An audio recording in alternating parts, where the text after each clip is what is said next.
ನಮಸ್ಕಾರ ವೀಕ್ಷಕರೇ, welcome to ನಮಸ್ತೆ ಇಂಡಿಯಾ ಕುಕಿಂಗ್ ಚಾನಲ್. ಇವತ್ತು ನಮ್ಮ ಚಾನಲ್ನಲ್ಲಿ ಚಿಕನ್ ಮೇಥಿ ಕರಿ ಮಾಡೋದು ಹೇಗೆ ಅನ್ನೋದನ್ನು ನೋಡೋಣ.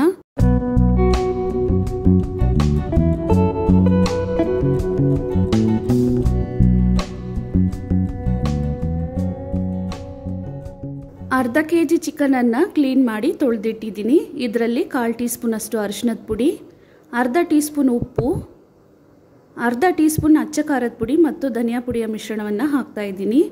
ಒಂದು ಚಿಕ್ಕ ನಿಂಬೆ ಹಣ್ಣಿನ ರಸವನ್ನು ಪೂರ್ತಿಯಾಗಿ ಹಿಂಡ್ತಾ ಇದ್ದೀನಿ.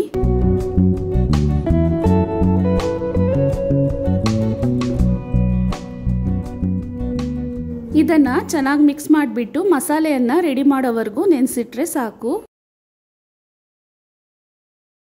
ಒಂದು ಬೆಳ್ಳುಳ್ಳಿಯನ್ನು ಸುಳಿದಿಟ್ಕೊಂಡಿದ್ದೀನಿ. ಬೆಳ್ಳುಳ್ಳಿ ಎಷ್ಟು ತಗೊಂಡಿದ್ದೀವೋ ಶುಂಠಿಯನ್ನು ಅಷ್ಟೇ ತಗೊಬೇಕು. ಖಾರವಾಗಿರುವ 10 ಹಸಿರು ಮೆಣಸಿನಕಾಯಿ, 15 ಗೋಡಂಬಿ, ಸ್ವಲ್ಪ ಕೊತ್ತಂಬರಿ ಸೊಪ್ಪಿದ್ರೆ ಸಾಕು.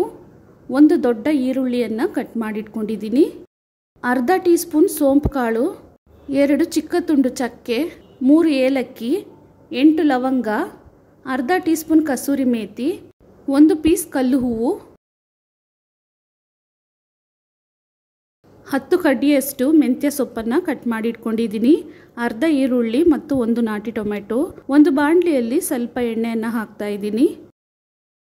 ಎಣ್ಣೆ ಸ್ವಲ್ಪ ಬಿಸಿ ಆದಮೇಲೆ ಕೊತ್ತಂಬರಿ ಸೊಪ್ಪನ್ನು ಬಿಟ್ಟು ಉಳಿದಿರುವ ಎಲ್ಲ ಮಸಾಲೆಗಳನ್ನು ಹಾಕಿ ಈರುಳ್ಳಿ ಕಂದು ಬಣ್ಣ ಬರೋವರೆಗೂ ಚೆನ್ನಾಗಿ ಹುರ್ಕೊಬೇಕು.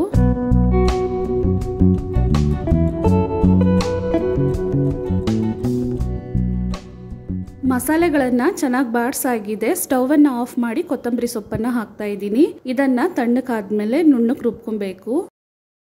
ಒಂದು ಕಡಾಯಿನಲ್ಲಿ 25 ಗ್ರಾಮ್ ಅಷ್ಟು ಬೆಣ್ಣೆಯನ್ನು ಹಾಕ್ತಾ ಇದ್ದೀನಿ. ಇದರಲ್ಲೇ ಎಣ್ಣೆಯನ್ನು ಸಹ ಹಾಕ್ತಾ ಇದ್ದೀನಿ. ಅಂದಾಜಿಗೆ 100 ml ಅಷ್ಟಿದೆ. ಇವಾಗ ಕಟ್ ಮಾಡಿರುವ ಈರುಳ್ಳಿ, 1 ನಾಟಿ ಟೊಮೆಟೊ ಮತ್ತು ಮೆಂತ್ಯ ಸೊಪ್ಪನ್ನು ಹಾಕ್ತಾ ಇದ್ದೀನಿ. ಮೆಂತ್ಯ ಸೊಪ್ಪನ್ನು ಜಾಸ್ತಿನೂ ಹಾಕಬಾರ್ದು, ಚಿಕನಲ್ಲಿ ಕಹಿ ಆಗಿಬಿಡತ್ತೆ. ಈರುಳ್ಳಿ, ಮೆಂತ್ಯ ಸೊಪ್ಪು ಮತ್ತು ಟೊಮೆಟೊ ಸ್ವಲ್ಪ ಫ್ರೈ ಆದಮೇಲೆ ನೆನೆಸಿಟ್ಟಿದ್ದ ಚಿಕನನ್ನು ಹಾಕ್ತಾ ಇದ್ದೀನಿ. ಚಿಕನನ್ನು ಬಾಡಿಸ್ತಾನೆ 50 ಭಾಗದಷ್ಟು ಇದರಲ್ಲೇ ಬೇಯಿಸ್ಕೊಬೇಕು. ನೀರೇನು ಹಾಕಬಾರ್ದು.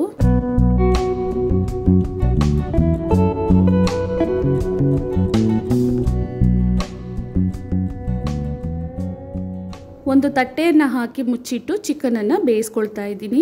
ಮಧ್ಯದಲ್ಲಿ ಒಂದ್ಸಲ ಚೆನ್ನಾಗಿ ಮಿಕ್ಸ್ ಮಾಡ್ಕೊಬೇಕು.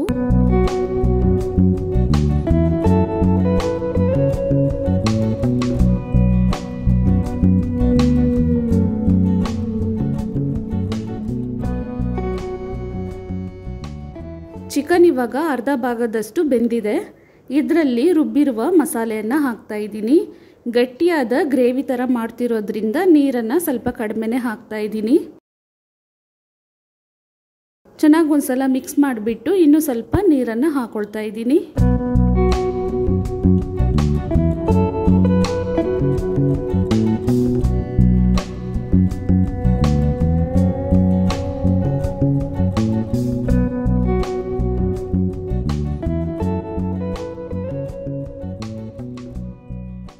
ಮಸಾಲೆಯನ್ನು ಹಾಕಿಬಿಟ್ಟು ಚಿಕನನ್ನು ಪೂರ್ತಿಯಾಗಿ ಬೇಯಿಸ್ಕೊಳ್ತಾ ಇದ್ದೀನಿ.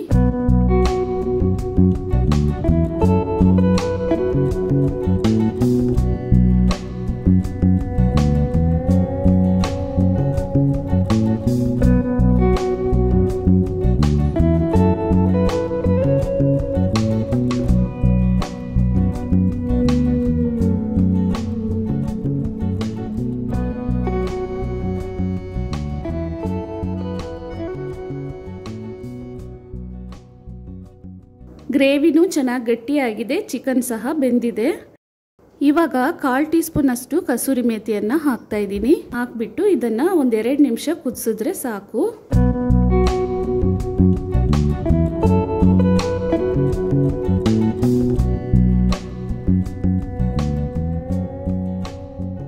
ರುಚಿಯಾದ ಚಿಕನ್ ಮೇಥಿ ಕರಿ ಇವಾಗ ತಯಾರಾಗಿದೆ.